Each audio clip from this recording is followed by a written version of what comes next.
Bonjour à tous, bienvenue sur le stand Microsoft au salon Viva Technologies. Je suis Jérôme Métillard, je suis architecte d'entreprise et architecte digital au sein de la division services de Microsoft. À ce titre, je m'occupe de la définition et de la réalisation de grands programmes de transformation numérique pour les clients du secteur public. Et pendant d'une petite heure, je vais m'entretenir avec vous de l'utilisation de l'intelligence artificielle dans le domaine de la santé.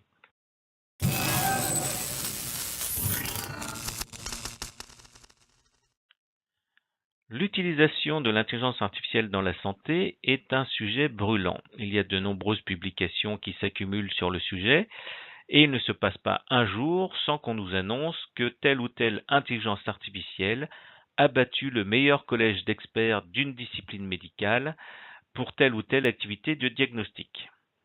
Le but de cette conversation est donc de vous fournir des éléments factuels et des questionnements salutaires pour vous permettre de vous déterminer quant à savoir si cette application de l'intelligence artificielle au monde de la santé est une révolution ou une évolution. Pour ce faire, une étude longitudinale mettant en lumière les utilisations passées, présentes et futures de l'intelligence artificielle vous permettra de vous forger une opinion sur ce sujet. L'application de l'intelligence artificielle dans le domaine de la santé ne remonte pas à hier et est un peu une histoire sans fin, concomitante à l'introduction de ces nouvelles technologies d'alors sur le marché. Mycin en 1976 est le premier système expert utilisé en médecine. Il se base sur un moteur de règles et des algorithmes de type arbre décisionnel afin d'identifier l'agent causal d'une infection et de proposer une antibiothérapie adaptée. Mycin est intéressant à plus d'un titre, c'est le premier système expert utilisé en pratique clinique. Il est basé sur de l'intelligence artificielle étroite, car Mycin peut exceller dans son domaine de diagnostic d'un agent infectieux, mais ne sait faire que cela. Et donc vous lui posez n'importe quelle question connexe, donc pathologie non infectieuse, Mycin ne sera d'aucun recours. Donc on parle bien ici d'une intelligence artificielle étroite et c'est un concept important. Le deuxième concept important relatif à Mycin, c'est que Mycin est un système qui a été assez peu utilisé parce qu'il était assez malaisé d'emploi. Et donc Mycin pose ici de facto la question de la gestion du changement et de la formation des professionnels de santé à l'utilisation des nouvelles technologies. Enfin, Mycin nécessite d'être assisté par un opérateur humain disposant de connaissances médicales, un sémiologiste, afin de pouvoir entrer les signes cliniques pertinents dans le système afin que le logiciel converge vers sa recommandation. Il n'est donc pas indépendant pour acquérir l'historique et la présentation clinique du patient. Il dépend d'un être humain. 20 ans plus tard, les technologies ont augmenté en performance et désormais nous disposons de systèmes experts qui disposent de l'entièreté des arbres décisionnels diagnostiques dans leur système. Ils sont donc théoriquement capables de diagnostiquer n'importe quel type de pathologie. De plus, d'un point de vue architectural, ces systèmes mettent en œuvre des raisonnements symboliques dans lesquels on a séparé le moteur de règles des données qui l'alimentent pour établir le diagnostic. C'est donc une avancée d'un point de vue architectural qui laisse présager des raffinements à venir. De la même manière, ce système nécessite un humain pour pouvoir entrer les signes cliniques pertinents afin de converger vers le diagnostic. Et là, c'est toute l'importance du sémiologiste, c'est sur un tableau clinique frustre, c'est-à-dire bruité, quel signe clinique vais-je retenir pour aider le système à converger vers la bonne pathologie. L'autre biais de ce système, c'est qu'il est assez manichéen, c'est-à-dire qu'il utilise une logique booléenne et arriver à un branchement de l'arbre de décision, c'est une alternative. Donc si je prends à droite, je me coupe de toutes les pathologies qui étaient présentes sur la branche de gauche et réciproquement. Le dernier point qu'il faut voir avec ce système, c'est qu'il était très exhaustif et notamment quasiment imbattable en diagnostic différentiel pour peu qu'on l'alimente avec les réponses à toutes les questions qu'il pouvait poser à chacun de ces embranchements. De facto, il imposait de faire de nombreux examens afin d'avoir une réponse, une présentation clinique exhaustive afin que le logiciel puisse converger sans faire d'erreur vers la bonne pathologie, ce qui entraînait un surcoût de consommation d'examens complémentaires. Donc je vous parlais de cette logique booléenne de ces systèmes experts basés sur des arbres de décision. Donc en 2014, enfin, dans les années 2010, on a introduit la notion de logique floue qui s'oppose à la logique booléenne en ce sens que la variable de vérité, au lieu de pouvoir prendre deux valeurs uniques qui sont 0 et 1, va prendre tout type de valeur entre 0 et 1. Et avec des nouveaux opérateurs logiques, on obtient plus de flexibilité et de souplesse dans la convergence de l'algorithme vers le bon diagnostic, et on assouplit les règles manichéennes qui présidaient préalablement avec l'utilisation de la logique booléenne. Toutefois, l'entièreté de ces systèmes, encore une fois, nécessite un opérateur humain, un sémiologiste, qui va rentrer les signes cliniques de présentation clinique du patient, et sur la base de ces données rentrées par un humain et donc sélectionnées par un humain, que le système expert va établir un diagnostic. Et pour que le diagnostic soit bon, il faut qu'il y ait un dialogue entre l'humain, le sémiologiste qui rentre les données, et le système expert, puisque nous pouvons avoir des points d'inflexion en rentrant un ou deux symptômes supplémentaires, nous pouvons modifier totalement l'orientation du diagnostic. Et donc, ces trois systèmes nous permettent de mettre en œuvre deux concepts importants. Celui d'intelligence artificielle étroite, même si ce sont des systèmes diagnostiques multipathologie, ça reste du diagnostic pathologique. Deuxièmement, effectivement, le système nécessite l'intervention d'un sémiologiste. Troisièmement, tous ces systèmes nécessitent d'entraîner les professionnels de santé à leur utilisation. Alors, la rupture qui se passe actuellement, c'est que grâce aux technologies de type réseau de neurones profond, nous avons fourni aux machines la capacité d'avoir certains attributs humains tels que la capacité à voir, la capacité à entendre et dans une certaine mesure la capacité à comprendre.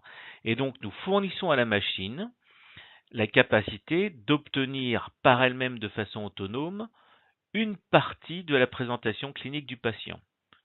Ceci a été utilisé avec succès indéniable dans le domaine par exemple de la dermatologie pour la reconnaissance de mélanome. Sur la base d'une photo, une intelligence artificielle est capable d'indiquer si le grain de beauté est un mélanome ou pas avec autant d'acuité et d'efficacité qu'un collège d'experts.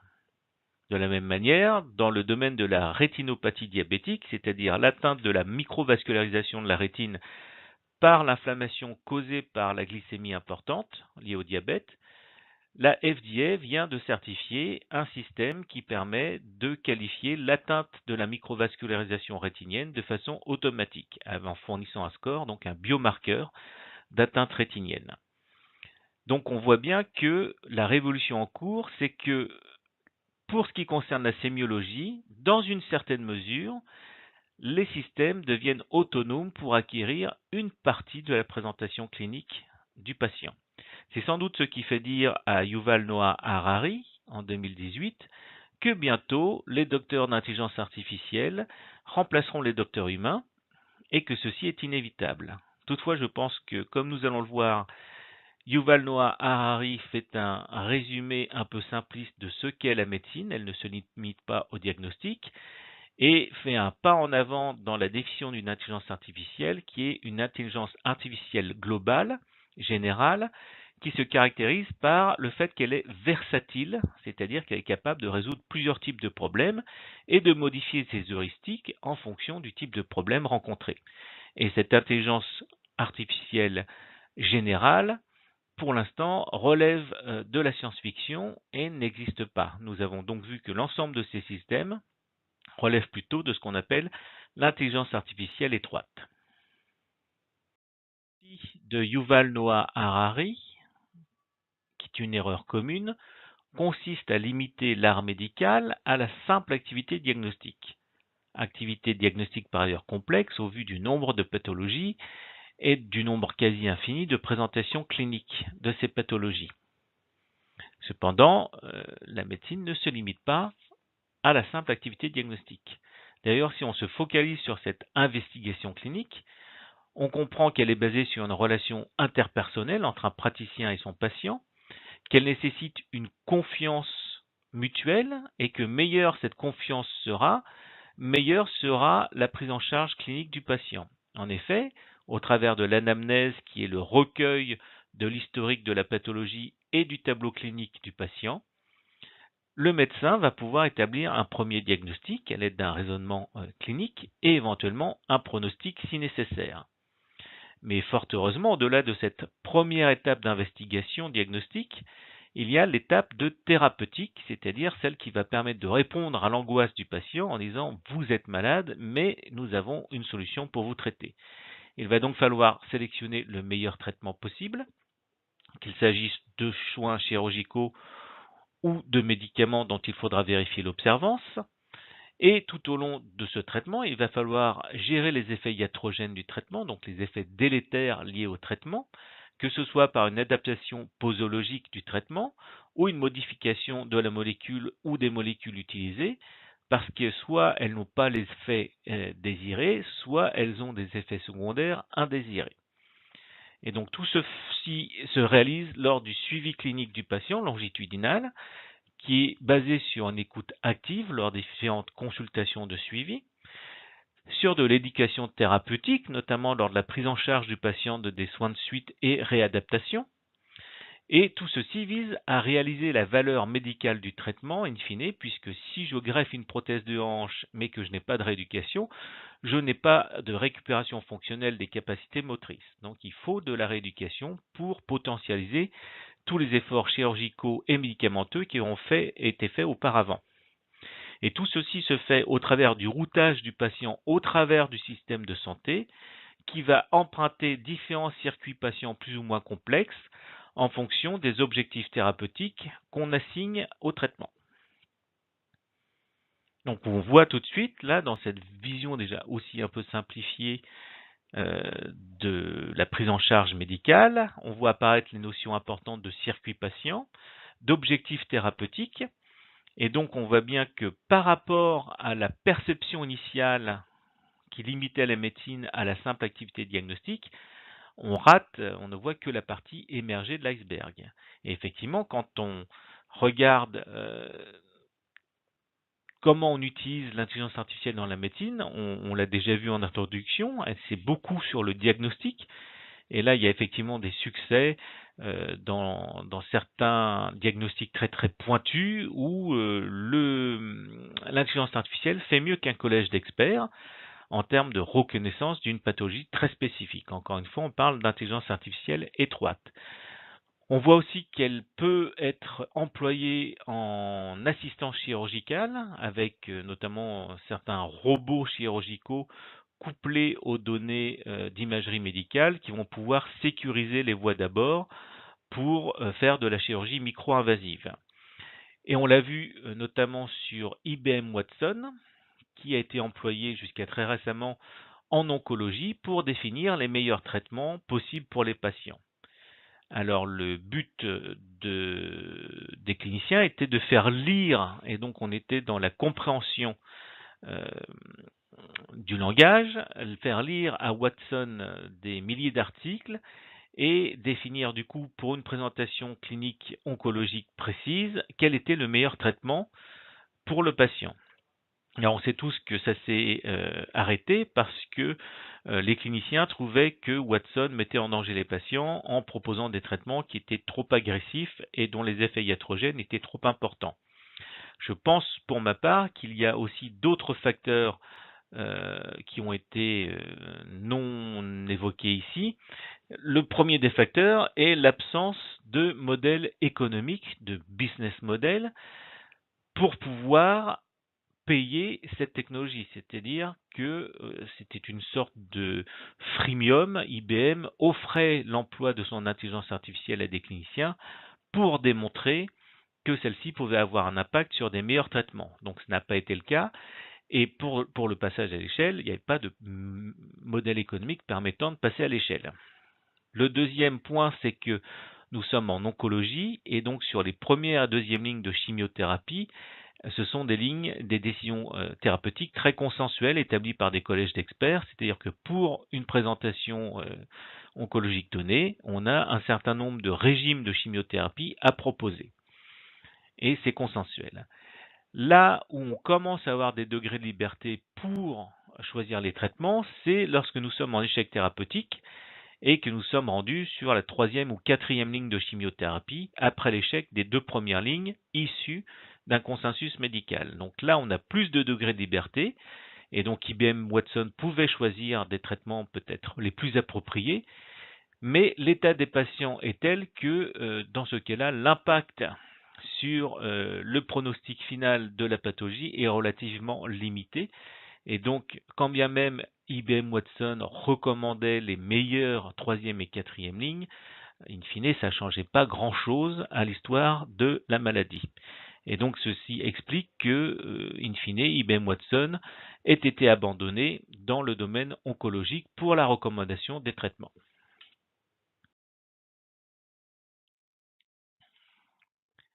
Dans la diapositive précédente, nous avons introduit la notion de circuit patient et nous allons voir ici ce dont il s'agit. Peut-être que cela n'affleure pas à votre conscience, mais l'hôpital et le système de santé au global, c'est un peu l'alpha et l'oméga de nos existences et nous le traversons le moins souvent possible, du moins nous pouvons l'espérer, au travers de circuits patients et d'expériences patients plus ou moins complexes. Donc, la plupart d'entre nous naissent dans une maternité, la plupart d'entre nous, fort heureusement, grandissent et vieillissent en dehors de l'hôpital. Par contre, n'en déplaise aux tenants du transhumanisme de la Silicon Valley, tous finissent par mourir et pour la plupart à l'hôpital. Cependant, tout au long de notre existence, nous essayons de maintenir un état de santé nominal, aidés en cela par des politiques de santé publique visant à de la prévention et de la prophylaxie. Et la plupart du temps, c'est notre médecin généraliste qui initie notre circuit patient dans le système de santé. Comment représenter ce système de santé? Nous avons choisi ici une représentation un peu économique, où en fait nous allons faire apparaître en ordonnée le coût journalier d'un plateau technique versus en abscisse la durée du séjour dans ce plateau technique. Le premier bloc, c'est celui des cliniques et des hôpitaux. Ce sont des plateaux techniques de haute technicité, donc qui coûtent cher, et dans lequel on va essayer de réduire la durée du séjour, notamment les approches ambulatoires visent à limiter les séjours à l'hôpital de jour. Une fois que ce geste technique de haute technicité est réalisé, comme nous l'avons tout à l'heure évoqué, il faut réaliser la valeur médicale au travers d'un suivi clinique du patient longitudinal. Nous pouvons avoir besoin de soins de suite et réadaptation, que ce soit des séjours de moyen séjour ou des longs séjours. Et enfin, en fin de système, nous avons l'hospitalisation à domicile, les structures médico-sociales et les structures de fin de vie de type EHPAD, des structures donc de long terme. Et donc, tous ces systèmes, quand on passe dans le parcours de soins d'un système à l'autre, il y a des frictions liées à l'inefficacité de la coordination de ces systèmes et qui sont source de coûts. Et donc, nous parlions de circuit patient, nous pouvons avoir une angine, nous allons voir notre médecin généraliste, nous avons nos médicaments. Je rappelle ici que les antibiotiques ne sont pas automatiques et nous retournons à la maison et à un niveau de santé nominal. Ou alors nous pouvons avoir besoin d'être hospitalisés. Nous avons un accident de voiture et nous sommes hospitalisés, puis nous avons une rééducation puisqu'on s'est abîmé une articulation. Et on peut être très bien en structure d'accueil de long séjour, faire un événement aigu qui nécessite une hospitalisation, repasser éventuellement, évoquons ici une prothèse de hanche, dans un soin de suite et réadaptation, et finir, retourner en établissement de type EHPAD. Et nous pouvons avoir moins de chance et aller directement à la morgue de l'hôpital. Donc tous ces circuits sont possibles. Et ce qu'il faut retenir ici, c'est cette structure technico-économique du système de santé qui fait que nous avons un parcours de soins qui va de lits et de plateaux techniques coûtant très cher, dans lesquels il va falloir limiter la durée du séjour, vers des lits qui coûtent moins cher en coût journalier et dans lesquels les gens restent plus longtemps. Ce qui va définir la condition de passage d'un système à l'autre, c'est le service médical rendu, c'est-à-dire qu'il ne sert à rien d'emboliser un lit de chirurgie en y restant des semaines, puisque l'acte chirurgical a été effectué et que désormais le patient a besoin de rééducation. Et donc dès lors que l'acte chirurgical est réalisé, il faut tout de suite trouver un lit d'aval de rééducation parce que c'est ce dont le patient a besoin. Et donc le problème ici, ce sont toutes les frictions liées à la non-centralisation de ces ressources et à la non-adaptation de l'offre et la demande en temps réel tout au long du parcours de soins. Donc, après cette brève introduction des utilisations de l'intelligence artificielle au monde de la santé, nous sommes confrontés à une alternative booléenne où vous prenez la pilule bleue pour la suite de l'histoire et je vais vous raconter la merveilleuse histoire de l'intelligence artificielle qui sauve le monde avec son ami blockchain. Il ne faut pas sous-estimer l'importance de la blockchain pour sauver le monde. En tout cas, l'intelligence artificielle est tellement omnisciente et puissante. Chaque jour, elle bat les meilleurs experts humains, que ce soit au jeu de Go ou au diagnostic médical. Donc, dans le domaine de la santé, c'est inévitable, elle va remplacer les professionnels de santé. Soit vous prenez la pilule rouge, celle des experts en intelligence artificielle tels Yann LeCun, qui va vous dire que l'intelligence artificielle, c'est tout sauf de l'intelligence, et que d'ailleurs, il n'y a rien de plus stupide qu'un réseau de neurones, fût-il profond, notamment s'il a été entraîné par un imbécile qui ne comprend pas l'entièreté des données que le logiciel, le réseau de neurones, manipule. Et d'ailleurs, si vous regardez ce qu'est la représentation mathématique d'un réseau de neurones, on peut dire que c'est une matrice pondérée par l'apprentissage, qui associe un signal d'entrée représenté par un vecteur d'entrée, un signal de sortie représenté par un vecteur de sortie, de moindre variabilité. Alors pour vous donner un exemple tout bête, admettons que j'ai plusieurs milliers de photos, dont certaines de mélanome, que je soumets au réseau de neurones qui est en charge du diagnostic du mélanome. En sortie, j'aurai deux types d'objets. J'aurai les objets mélanomes et j'aurai les objets non mélanomes. Et donc, vous voyez que par rapport à une classe d'objets très très variée en entrée, en sortie, le réseau de neurones me dit mélanome ou non mélanome. Donc, si nous restons dans cette logique booléenne, je suis un peu embêté pour vous raconter la suite de l'histoire, parce que je vais devoir vous demander de choisir entre la pilule bleue et la pilule rouge. Donc, on va essayer d'être un peu plus intelligent et d'adopter la logique floue et d'accepter que la vérité soit partielle et elle se situe entre ces deux pôles qui sont représentés d'une part pour la pilule bleue par l'intelligence artificielle générale, versatile, réellement intelligente, c'est-à-dire capable d'adapter ses heuristiques à des nouvelles situations, et cette intelligence artificielle n'existe pas, elle relève de la science-fiction encore une fois, et le pôle représenté par les pilules rouges qui est celle de l'intelligence artificielle étroite que nous commençons à connaître et à expérimenter tous les jours. Et donc on comprend que pour répondre à cette question initiale, qui est de savoir si l'application de l'intelligence artificielle au domaine de la santé est-elle une révolution ou une évolution, il va falloir mieux définir ce qu'est l'intelligence artificielle et ce qu'est la santé. C'est ce que nous allons tâcher de faire dans les prochaines diapositives.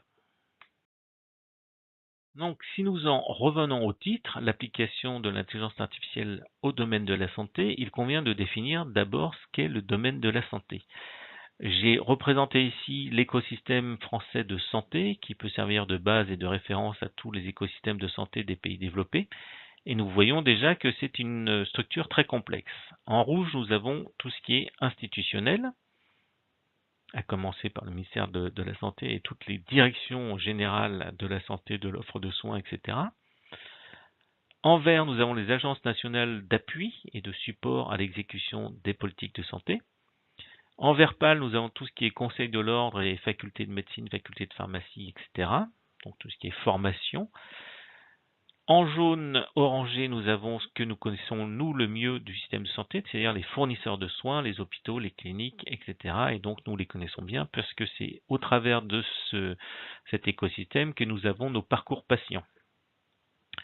Mais nous avons aussi en bleu tout ce qui est du domaine privé, les labos pharmaceutiques, les CRO, tous les formateurs, tous les industriels qui produisent dispositifs médicaux, etc., etc. Et les startups et les medtech, biotech, healthtech, voilà, whatever tech se trouvent dans cette zone bleue. Et en noir,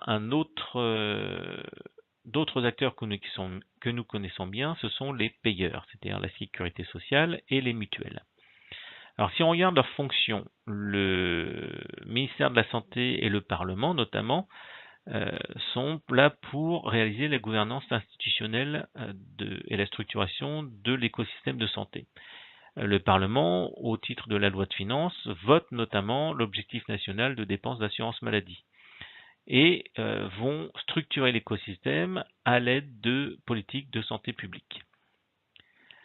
La sécurité sociale, elle, va être en charge de l'exécution budgétaire, de l'audit des professionnels de santé, et les mutuelles, elles, vont définir des packages assurantiels pour leurs clients et vont les engager dans des comportements préventifs. Les agences nationales vont fournir un support aux politiques de santé publique, notamment au travers de l'agence de sûreté du médicament, vont fournir des bonnes pratiques médicales, par exemple on peut citer ici la Haute Autorité de Santé, et vont fournir aussi des statistiques et des données bioinformatiques pour le pilotage du système de santé dans son ensemble. Le secteur privé est là pour l'innovation biomédicale et permet en fait la mise en œuvre de nouvelles pratiques de santé du fait de l'innovation sur les dispositifs médicaux et sur les médicaments. Ils sont donc en charge de l'innovation, de la gestion de leur portefeuille de brevets, des négociations de prix aussi avec les institutions et doivent fournir des solutions de santé de grade médical. Et nous allons y revenir tout à l'heure. Les conseils de l'ordre et les universités sont en charge de tout ce qui est éthique et confiance dans la profession. Et les universités ont une lourde responsabilité sur la formation initiale, mais aussi peut-être la formation continue. Et la formation continue médicale est un peu un problème puisqu'elle est majoritairement financée par l'industrie pharmaceutique actuellement. Et donc, il va falloir de toute façon repenser l'éducation pour pouvoir permettre la gestion du changement et l'adoption de ces nouvelles technologies. Enfin, les fournisseurs de santé, les fournisseurs de soins qu'on connaît bien, ils sont là pour fournir du soin, pour exécuter les politiques de santé publique et pour appliquer les recommandations des agences. Nous venons donc de voir ce qu'est la santé dans un pays comme la France, et donc c'est un écosystème très complexe avec de multiples acteurs, et nous reviendrons aux applications possibles de l'intelligence artificielle, à la structuration et au bon fonctionnement de cet écosystème. Maintenant, si nous nous intéressons à la perception des gens, en fait, la santé et l'intelligence artificielle ont des définitions très floues. S'agissant de santé, on peut avoir un distinguo entre le bien-être, la qualité de vie, les approches préventives et la santé en elle-même, c'est-à-dire le fait d'être ou de ne pas être malade, ce qui est distinct de se sentir bien ou de ne pas se sentir bien. Donc la santé, déjà, conceptuellement, c'est quelque chose de très large en termes d'acceptation dans la population. Ensuite, si on regarde ce qu'est l'intelligence artificielle, on a en fait un mix entre tout ce qui est technologique, l'Internet des objets, les technologies de santé connectée, la réalité virtuelle ou augmentée ou mixte, les nouvelles interfaces de systèmes informatiques, donc on parlait des interfaces naturelles, la robotique pour la chirurgie assistée par robot, et en gros l'intelligence artificielle pour laquelle en fait personne n'a de définition très consensuelle. Et d'ailleurs, la seule définition qu'on pourrait en donner, c'est que l'intelligence artificielle c'est un système informatique qui exhibe un comportement dont on pourrait penser communément qu'il requiert de l'intelligence. Et une fois qu'on a dit ça, on n'a pas dit grand-chose parce que l'intelligence reste à définir. Il y a un comportement communément dont on pourrait communément penser qu'il nécessite une intelligence, voilà, c'est pas très clair. En plus, il y a un phénomène qu'on appelle le phénomène d'intelligence artificielle qui est décrit par le théorème de Tesler, et qui dit basiquement que l'AI, c'est tout ce qui n'a pas été encore fait. Pourquoi on parle de ça? Et on va revenir justement au concept d'intelligence artificielle étroite et d'intelligence artificielle globale, générale. C'est qu'en fait, une fois qu'on a appris à un réseau de neurones à faire quelque chose, certes, il a appris, et donc c'est bien quelque chose dont on pourrait penser communément que cela requiert de l'intelligence, mais une fois qu'il a appris, ce n'est plus que de l'informatique de base, du compute, comme on dit, du calcul, et il fait à l'infini et refait à l'infini ce pourquoi on l'a programmé. Que la programmation se passe au travers d'un apprentissage ou au travers de l'écriture de lignes de code, importe peu. Il fait ce pourquoi on l'a programmé. Et donc, ce n'est plus de l'intelligence. Et donc là, on revient à la définition d'intelligence artificielle étroite et globale. Et le trait qui les sépare, c'est bien celui de la versatilité. L'intelligence artificielle étroite fait ce pourquoi on l'a entraîné à faire, ce pourquoi on l'a programmé entre guillemets à faire.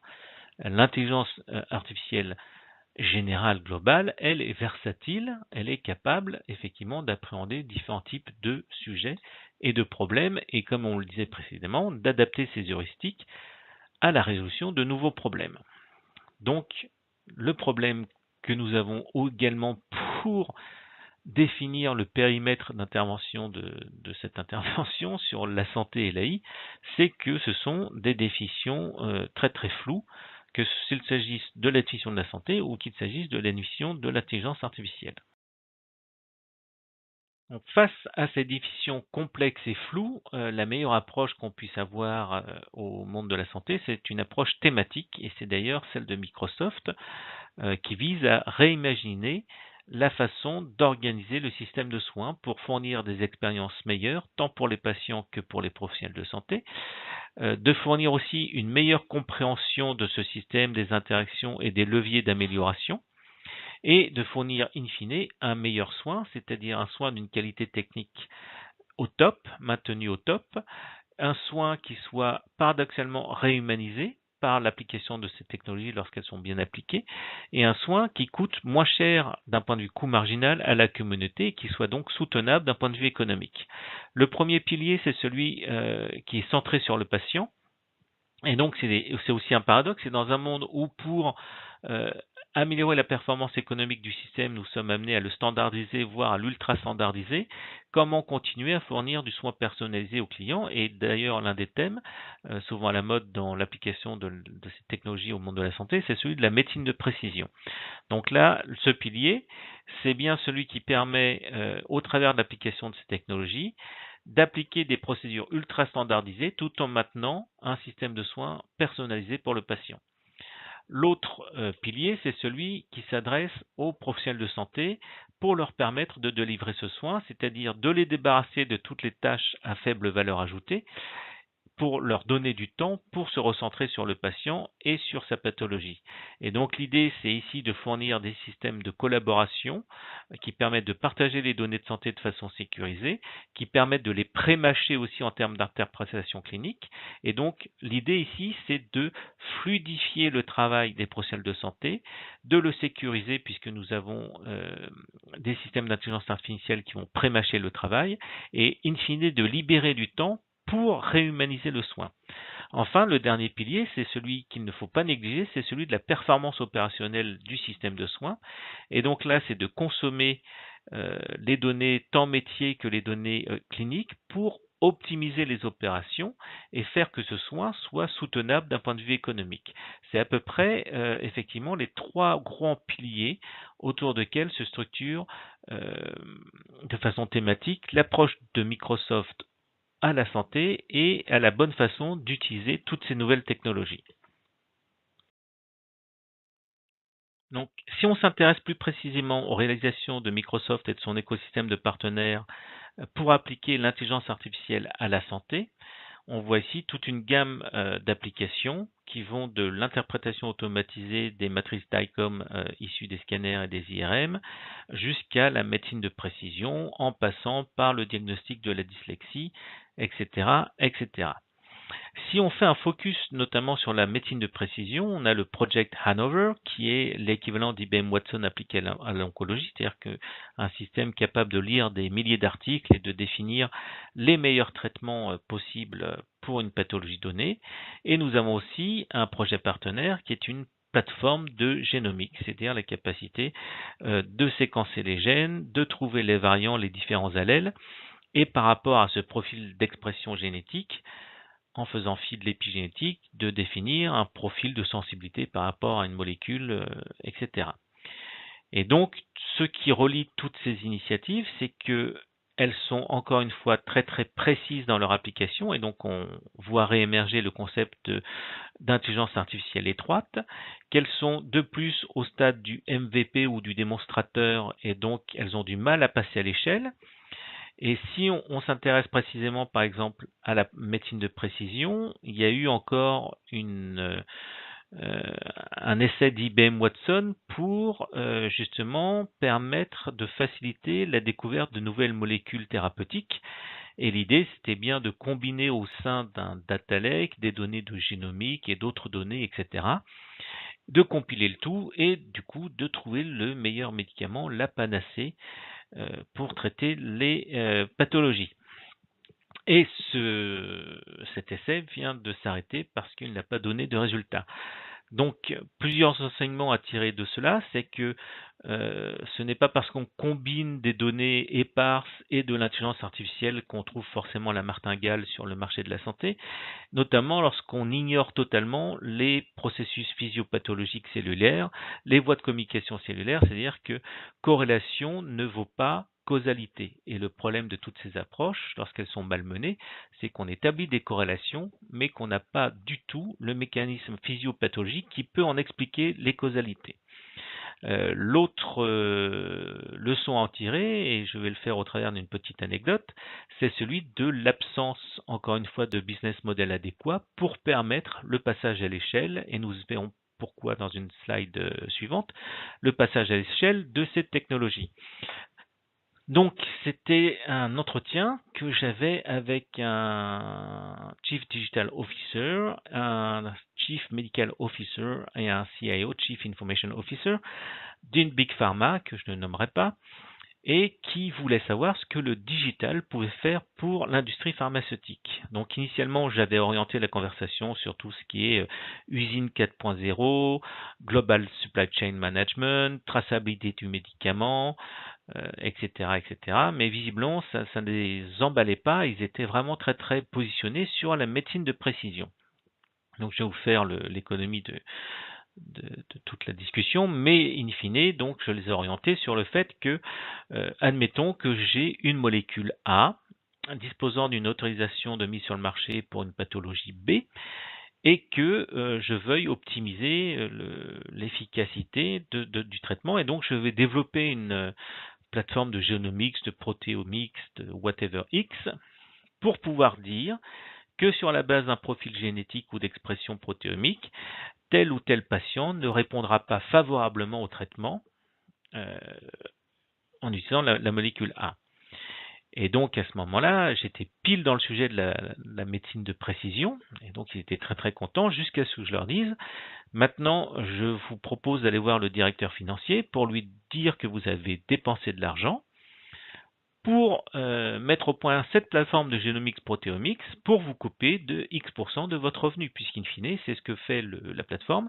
Elle dit que chez tel et tel patient, le traitement ne marche pas, donc ça ne sert à rien de vendre la molécule. Donc forcément, dès lors qu'on met sur la table des considérations économiques, le système marche beaucoup moins bien.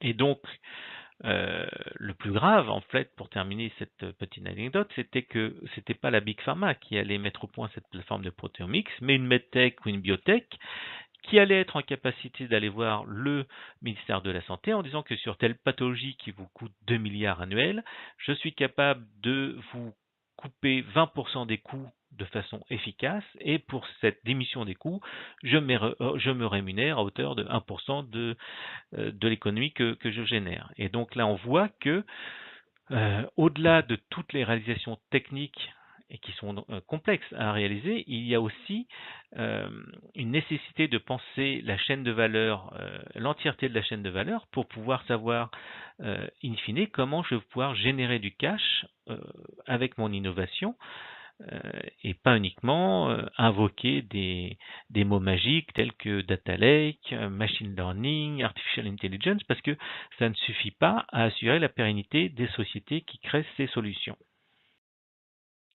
Un autre point que je voulais aborder avec vous, c'est que l'algorithme d'intelligence artificielle, en fait, est un nouveau dispositif médical à approuver.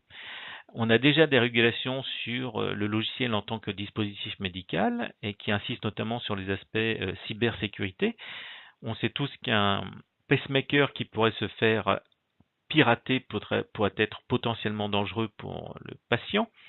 Et donc forcément, ce sont des considérations qui circulent dans les autorités de régulation.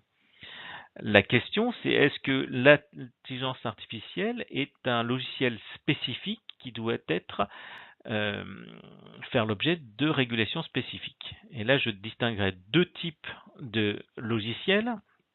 Ce qu'on va appeler le edge computing, qui est un système statique, et le learning system, qui est un système auto-apprenant en continu. Imaginons que j'entraîne un réseau de neurones à reconnaître un mélanome.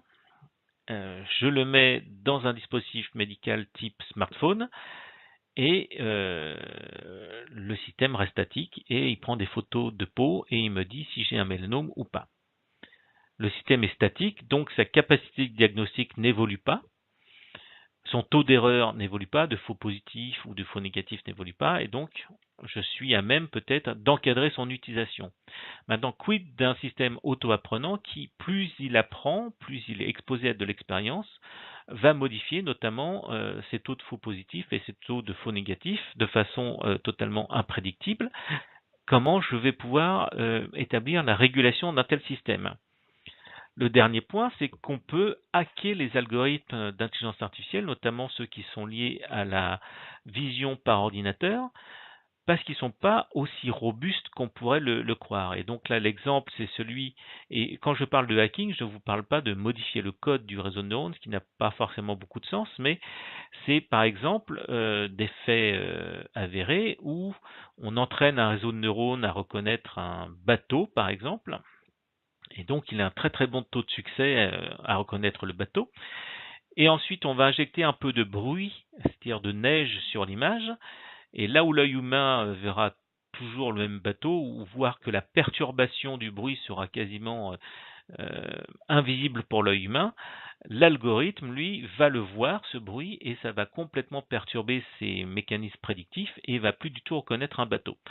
Et là, on peut faire l'analogie avec la conduite automatisée, les véhicules autonomes, c'est-à-dire qu'une Tesla sur une autoroute, ligne droite, voie très large et très peu dense, est quasiment autonome et on pourrait dormir, d'ailleurs c'est arrivé, on pourrait dormir au volant sans trop de difficultés. On met cette même Tesla dans un système, un environnement très bruité, type place de l'Étoile à 19h ou place de la Concorde, et on voit tout de suite que le système se sent beaucoup moins à l'aise et il a besoin de l'assistance d'un être humain pour s'en sortir. Et donc c'est ça aussi le problème de robustesse des algorithmes d'intelligence artificielle, c'est que on a un biais progressiste qui tend à leur faire entièrement confiance alors qu'ils sont faillibles et qu'on peut assez facilement les tromper. Donc tout ça pose de nouvelles interrogations, notamment quand on applique l'intelligence artificielle au domaine de la santé où il faut quand même éviter d'avoir des systèmes trop faillibles. Donc par rapport à tout ça, les autorités mettent en place des certifications. Et donc là, je vois une liste de dispositifs qui ont été approuvés par la FDA. Je mets un point d'interrogation puisque certifié est différent d'approuvé, qu'il y a différentes classes d'approbation et que les dispositifs médicaux sont approuvés en classe 3. Le cas très intéressant de l'Apple Watch, qu'on voit ici sur la fibrillation atriale, c'est qu'elle a été vendue et marketée par Apple comme étant un électrocardiogramme de classe 3. Enfin, surtout un électrocardiogramme, il y a des cardiologues qui sont venus sur scène pour attester de ses performances, mais n'importe qui a passé un ECG, un électrocardiogramme, sait qu'on a entre 10 et 24 dérivations, donc électrodes, qui viennent capturer l'onde de dépolarisation du cœur, et en fonction du retard de telle ou telle onde, on va définir ou identifier certaines pathologies. L'Apple Watch, elle, n'a que 2 électrodes, c'est-à-dire celle qui est contre le poignet et celle du doigt qu'on vient appliquer sur le corps de la montre. Donc en aucun cas l'Apple Watch est un électrocardiogramme, et au mieux c'est un cardiofréquencemètre de classe 2 et dont la fréquence d'échantillonnage est suffisante pour pouvoir détecter cette fibrillation. De plus, il est de classe 2, c'est-à-dire qu'il n'a pas été approuvé mais uniquement certifié, comme ne pouvant pas faire pire que ce qui existe sur le marché actuellement en tant que dispositif non médical. Et enfin, j'insisterai sur un point qui me semble essentiel, c'est que le dispositif médical est utilisé par un professionnel de santé. C'est-à-dire que ce n'est pas uniquement une question de qualification technique, mais aussi de contexte d'utilisation. Un professionnel de santé peut vous expliquer, vous donner du sens déjà à la lecture de ce que dit le dispositif médical, et peut tout de suite aussi vous rassurer sur une démarche thérapeutique, alors que le dispositif médical vous laissera un peu seul face à votre diagnostic. La soutenabilité économique de notre système de santé est une question fondamentale et cruciale pour en assurer la pérennité. Ce système fait face à des enjeux sociodémographiques majeurs liés au vieillissement des populations.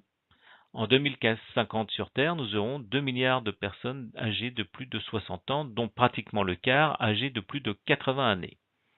Cela va entraîner de facto une augmentation de la demande de soins.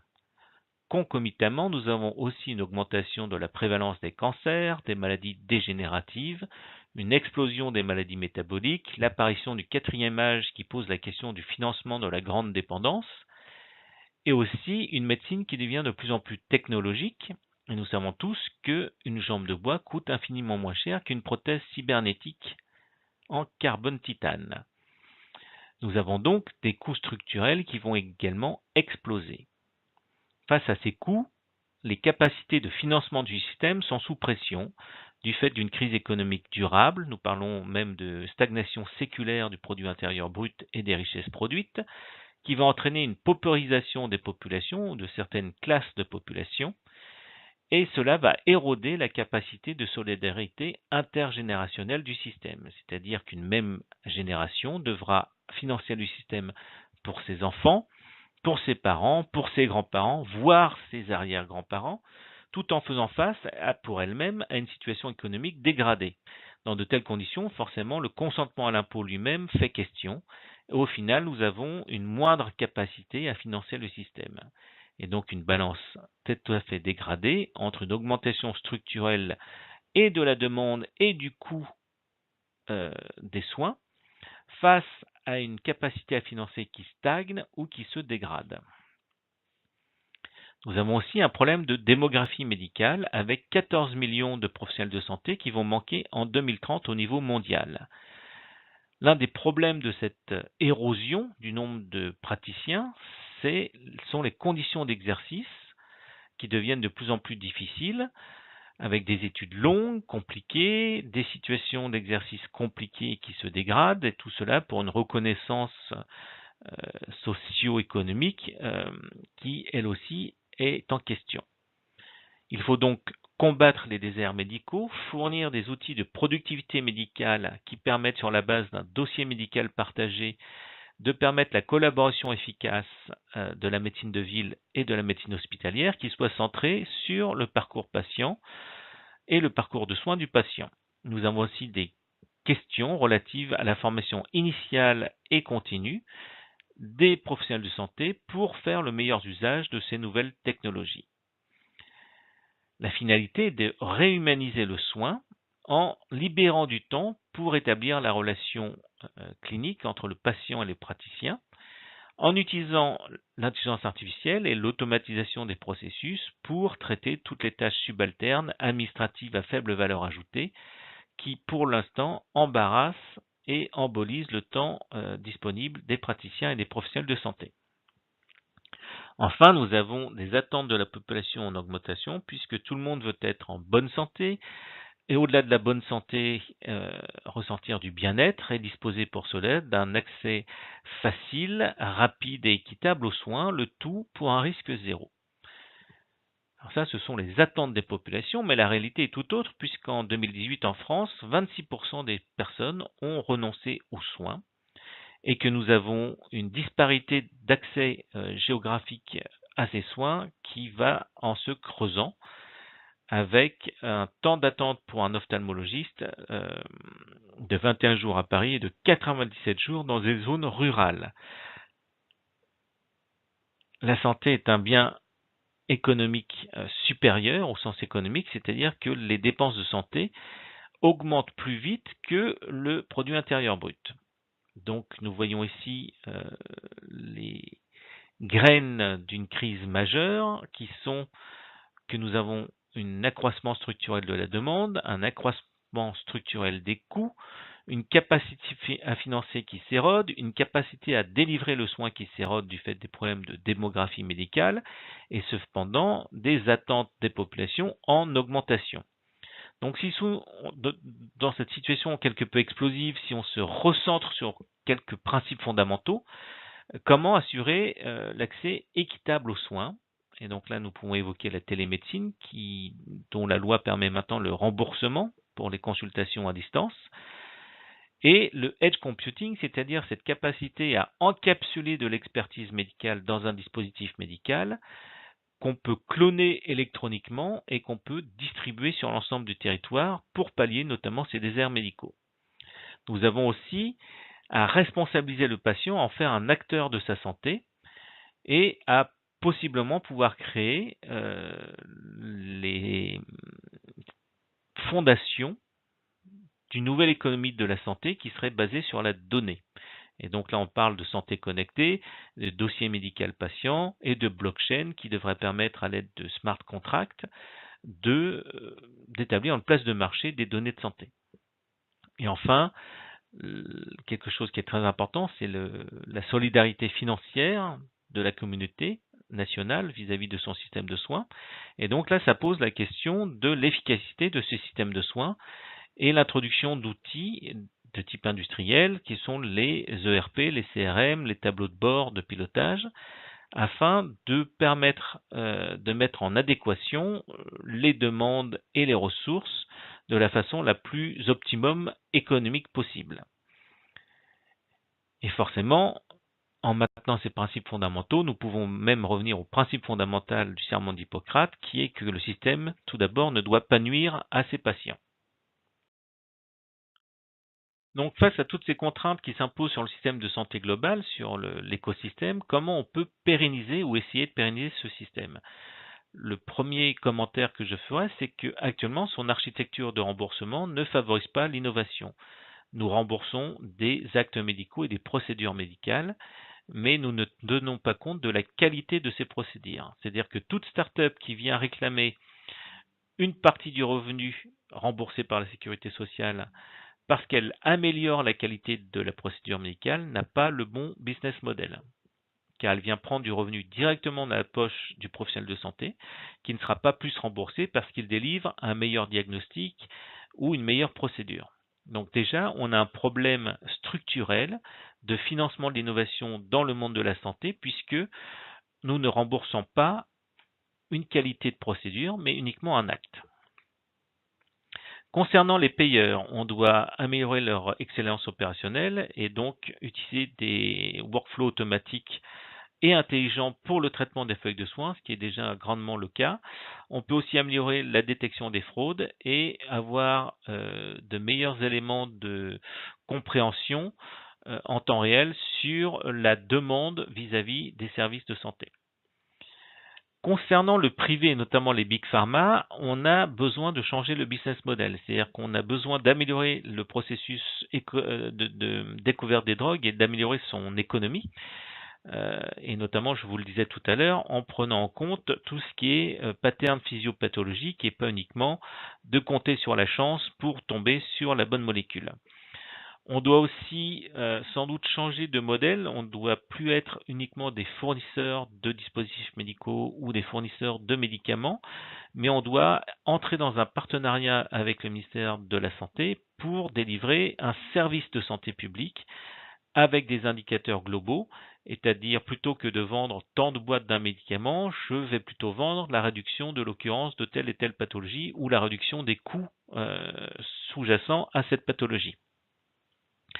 L'autre aspect aussi, c'était celui de la médecine de précision, où peut-être que l'amélioration des profils de risque des molécules, et notamment de savoir que chez certains patients, elles peuvent avoir des grandes complications et des effets très indésirables, pourrait permettre aussi de potentialiser certaines molécules qui sont en phase 3 d'essais cliniques et qui peuvent être arrêtées parce que chez certains patients, il y a eu des effets délétères. Et donc, en général, on peut être amené à arrêter le développement de molécules parce qu'il y a eu quelques cas gravissimes en oubliant qu'elle a bénéficié aussi à de nombreux patients. Donc, mieux détecter les patients chez lesquels telle ou telle molécule pourrait avoir des effets délétères participe à la mise sur le marché d'un arsenal plus complet de molécules dont on sait mieux maîtriser le profil de risque.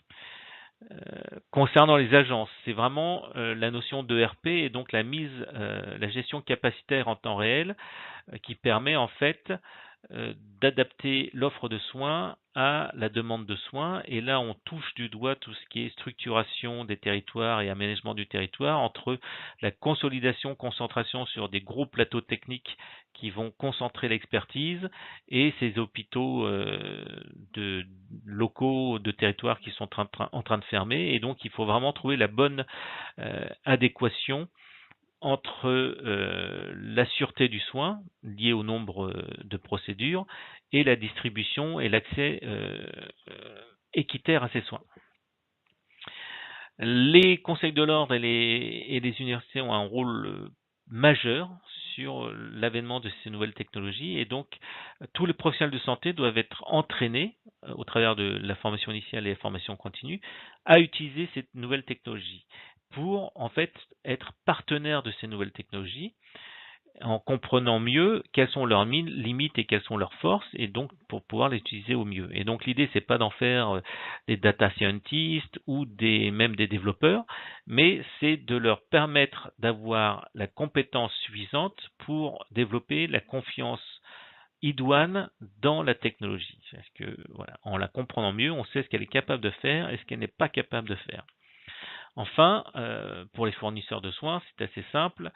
Il faut utiliser une nouvelle technologie pour améliorer l'efficacité opérationnelle des fournisseurs de soins. Et donc là, on parle du dossier patient centralisé. On peut parler de l'automatisation de toutes les tâches administratives à faible valeur ajoutée et l'intégration des systèmes de type ERP-CRM pour aligner l'offre et la demande en temps presque réel. Et la vraie question, c'est comment on démarre cette transformation digitale du système de santé quand ses capacités d'investissement sont très faibles et que l'ensemble du système est en déficit. Donc après ces éléments quelque peu anxiogènes sur la soutenabilité de notre système de soins et la difficulté à le faire évoluer du fait de ses capacités d'investissement réduites, puisque vous avez choisi tout à l'heure la pilule bleue, je vais vous proposer un petit voyage dans le temps, 10-15 ans, dans lequel nous allons voir comment les nouvelles technologies appliquées à la santé à base d'intelligence artificielle vont pouvoir fluidifier le parcours de soins et en réduire le coût marginal.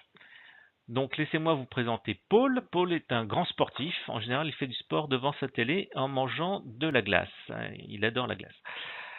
Sa Ouchwatch va détecter une arythmie et ça tombe bien parce que nous avons vu tout à l'heure que la Ouchwatch n'était capable que de détecter des arythmies. Mais cependant, Paul dispose aussi d'un Famediag qui va voir un accroissement de son taux de troponine plasmatique. Alors qu'est-ce que le Famediag ? Nous vivons dans un monde où Theranos a réussi et donc vend des dispositifs de diagnostic familiaux qui ont remplacé tous les thermomètres. Et le Famediag, grâce à une petite goutte de sang, fait plus de 100 analyses biochimiques. Et il se trouve que celui de Paul vient de lui dire que sa troponine vient d'augmenter. Alors la troponine, c'est bien parce que c'est un marqueur très spécifique d'une atteinte cardiaque et qui dispose d'un excellent rapport signal-bruit, c'est-à-dire qu'en temps normal, il y a un équilibre entre la production de troponine et son élimination rénale qui font que le taux de troponine est très faible. Par contre, dès qu'il y a une atteinte cardiaque, ça monte en flèche.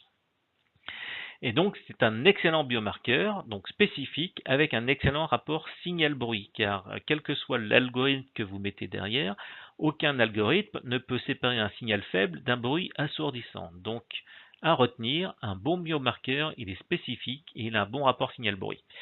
Donc, revenons à la Ouchwatch de Paul, qui est un peu ironique, lui dit je t'avais dit de courir un peu plus, et elle appelle les urgences. Derrière les urgences, j'ai un système expert et qui va faire du Global Supply Chain Management, c'est-à-dire qu'il va essayer d'équilibrer en temps réel les demandes sur le système de soins et l'offre de soins. Et donc, il va se connecter au dossier patient de Paul pour voir s'il n'y a pas des signatures génétiques qui pourraient expliquer qu'il est très ou plus susceptible que d'autres aux pathologies cardiaques, alors que là c'est plus son comportement je pense que son profil génétique, mais passons.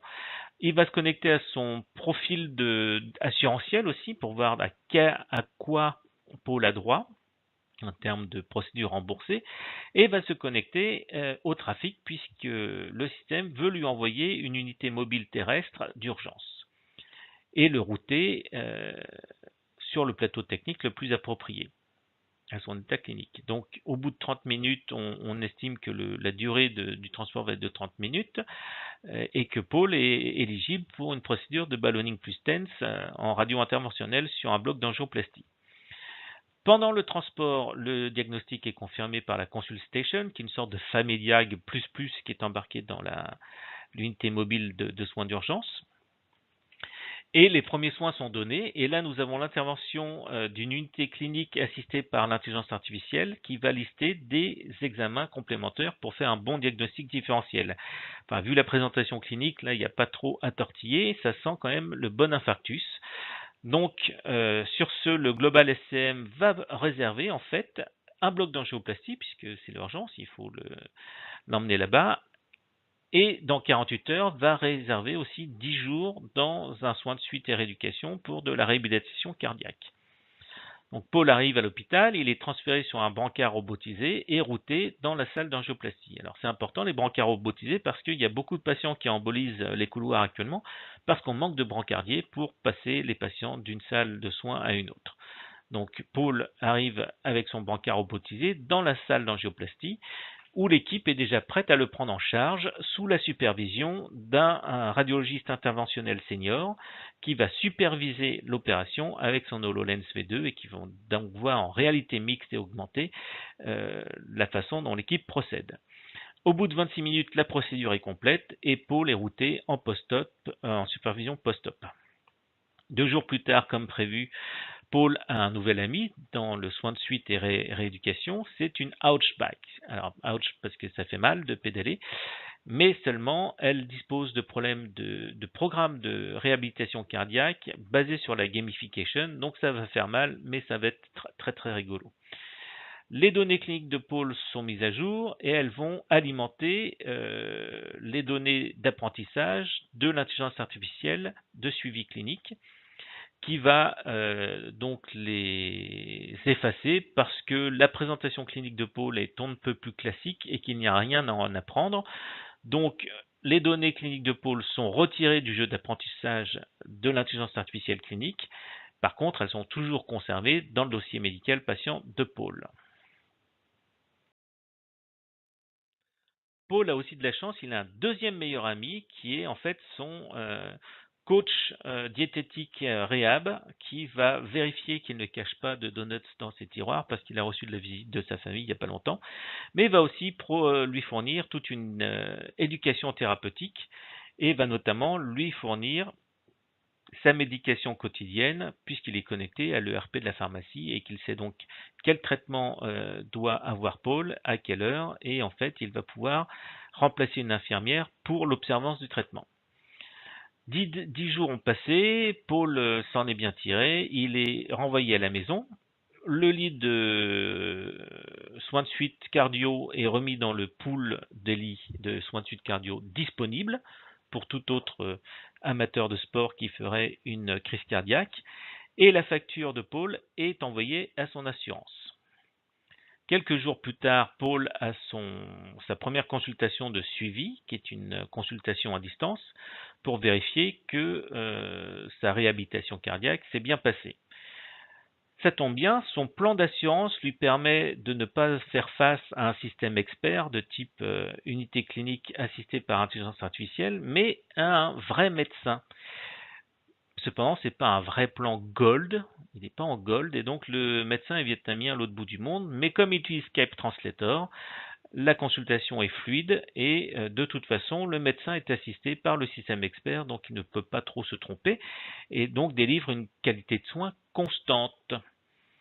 Enfin, l'assurance de Paul le contacte pour un super deal. Il aura 30% de discount s'il accepte de partager ses données médicales et d'avoir un coaching personnalisé de médecine préventive. Paul hésite un peu parce que tout en profitant d'une glace, il se rappelle que 2 ans auparavant, il avait accepté d'avoir un mouchard sur sa voiture et que lors du dernier accident, la compagnie d'assurance ne lui a remboursé que la moitié du sinistre parce qu'il était considéré comme responsable. Bon, finalement, Paul se dit qu'il ne vit pas dans un monde parfait, mais son assurance est toujours abordable financièrement, avec un bon package de services, et in fine, il est toujours vivant. Donc, au travers de cette brève histoire d'angioplastie, nous voyons donc l'apport des technologies à chaque étape du parcours de soins de Paul, depuis la détection jusqu'au suivi médical pour sa récupération cardiaque, en passant par le routage, la stabilisation, l'admission et l'acte thérapeutique en lui-même.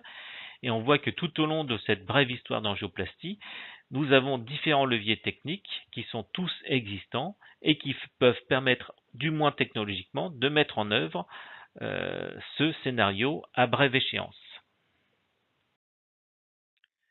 Chez Microsoft, nous sommes très engagés pour permettre à Paul de continuer à manger de la glace devant sa télé.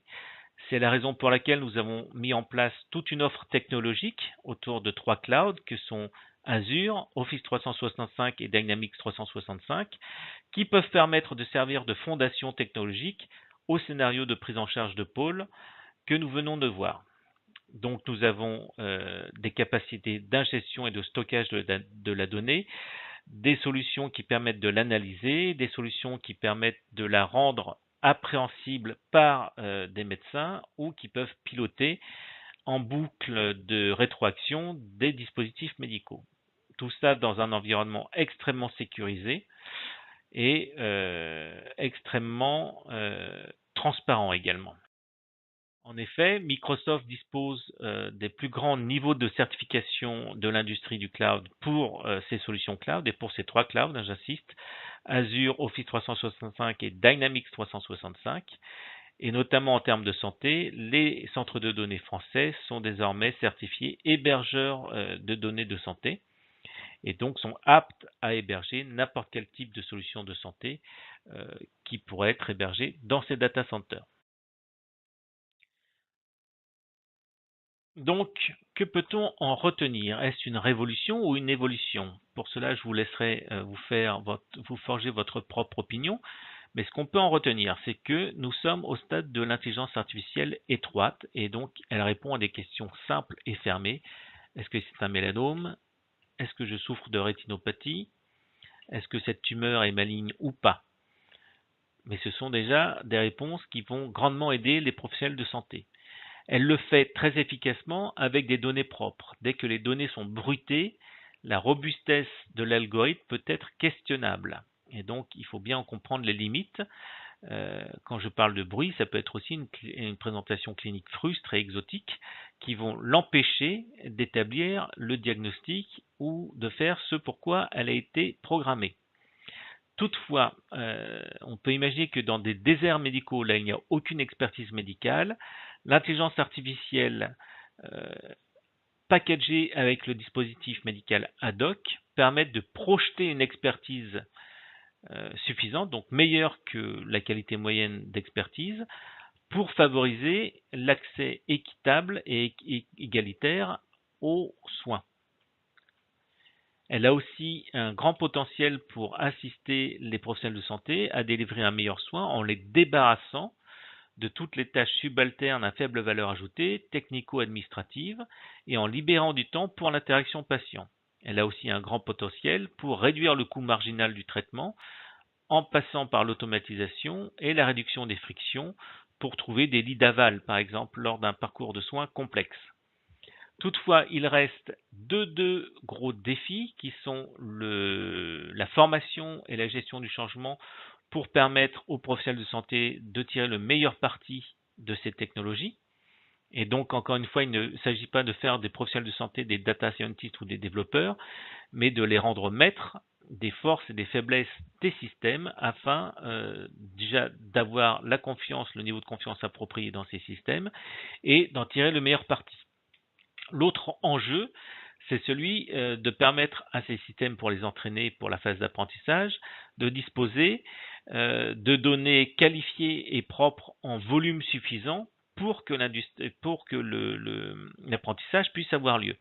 Et ce n'est pas un hasard si ces technologies ont démarré initialement dans les domaines de santé, là où il y avait le plus d'enregistrements médicaux électroniques, c'est-à-dire en radiologie avec les systèmes PACS d'archivage et de communication qui stockent tous les clichés issus des IRM et des scanners. Donc en conclusion, en dépit de nombreuses initiatives, et on l'a vu de façon sporadique tout au stade de minimum viable product ou au stade du démonstrateur, on a un problème de passage à l'échelle d'industrialisation puisque les business models et les produits et services ont toujours besoin d'être affinés pour pouvoir être généralisés. Et donc vous, entrepreneurs, vous avez toujours un large espace pour innover. Il n'y a plus qu'à y aller donc, et vous pourrez être aidé en cela par les clouds Microsoft, comme on l'a vu, dispose de toutes les technologies pour mettre en œuvre ces solutions et ces nouveaux parcours de soins assistés par l'intelligence artificielle, et vous pourrez être aidé par des architectes digitaux de Microsoft Services. Donc, durant toute cette présentation, on vous a parlé d'intelligence artificielle qu'on a plus ou moins associée à des réseaux de neurones profonds, et donc sans jamais très bien voir ce dont il s'agissait. Donc là, cette diapositive vous permet d'aborder l'efficacité énergétique et la versatilité des réseaux de neurones profonds. On vous en a représenté un qui est en fait un perceptron multicouche. 3 couches, là on les devine plus ou moins sur la représentation. Donc à ma droite du ring, nous avons ce perceptron multicouche à 3 couches, 10 000 neurones, 24 millions de synapses, un champion à lui tout seul.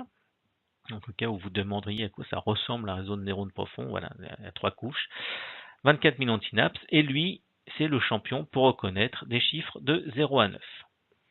Donc, à ma droite du ring, 10 000 neurones, 24 millions de synapses, et imbattable pour reconnaître des chiffres de 0 à 9. À ma gauche du ring, nous avons une drosophile, 135 000 neurones, 13 fois plus, mais elle est assez faiblarde pour reconnaître les chiffres de 0 à 9. Par contre, elle exhibe une centaine de comportements très complexes et différents, entre voler mieux qu'un pilote d'hélicoptère de chasse, trouver de la nourriture, trouver un partenaire sexuel, apprendre, etc., éviter une tapette à mouche qui lui tombe dessus. Voilà, elle a quand même de nombreux comportements très complexes, et tout ça pour 13 fois plus de neurones que notre perceptron multicouche. Et donc, si nous nous intéressons d'une part à la versatilité, nous voyons tout de suite que la mouche est quelque peu imbattable entre reconnaître des chiffres de 0 à 9 et vivre ma vie de mouche, de drosophile. On voit tout de suite le nombre de comportements complexes que la mouche permet d'exhiber. Et quand on s'intéresse à l'efficacité énergétique de la mouche, on va avoir quelques centaines de watts pour le réseau de neurones artificielle et quelques watts seulement pour la mouche qui sont mises en œuvre pour réaliser tous ces comportements. Donc, sans comparer la drosophile à un perceptron multicouche, dès 1965, la NASA avait compris que l'homme était le dispositif versatile non linéaire le moins cher à produire, qui pouvait être produit en quantité par une main-d'œuvre peu qualifiée, et qu'en plus il avait le bonheur de ne peser que 75 kilos, et donc c'était le candidat idéal pour être envoyé sur la Lune, surtout quand on considère le gros ordinateur qu'on voit sur notre gauche. Et donc, moi, en 2030, je prédis que l'homme sera toujours le dispositif non linéaire et versatile le moins cher, pesant cette fois-ci 90 kg du fait de cette pandémie de syndrome métabolique, et qui pourra toujours être produit de façon massive par des ouvriers peu qualifiés. Et par contre, il pourra toujours être entraîné à un coût thermodynamique très très faible qui sera sans doute imbattable puisqu'il est issu d'une sélection drastique qui a eu lieu sur plusieurs centaines de millions d'années. Et c'est sur cette dernière citation que se clôt notre panégyrique de l'application de l'intelligence artificielle au monde de la santé. Merci beaucoup pour votre attention.